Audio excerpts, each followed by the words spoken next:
One of the big issues, of course, this week in Alberta politics and federal politics has been the carbon tax, the carbon price.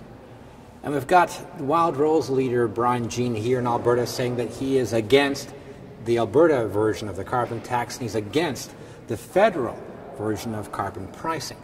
Now, that's fair enough when it comes to fighting against provincial and federal government on a fiscal basis. The problem for the Wildrose is that too often their fight against a carbon pricing system seems to be based not on fiscal arguments, but on climate change denial.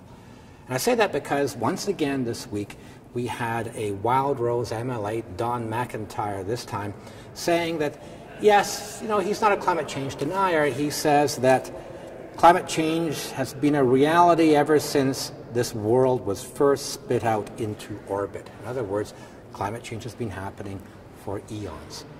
Of course, the issue this time around is that humans are driving man-made climate change. Now, Don McIntyre is saying, well, scientists really can't agree on that. They don't really know how much impact humans are having. He's calling it a natural cycle, and humans have some impact.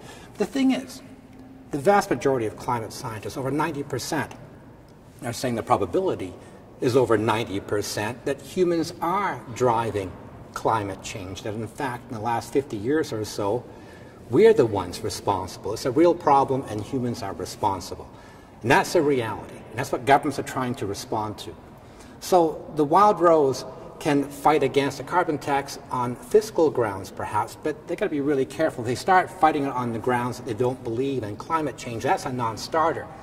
That caused them problems in the 2012 election. It will cause them problems again in 2019 if they keep questioning the science of climate change. I'm Graham Thomson with the Edmonton Journal.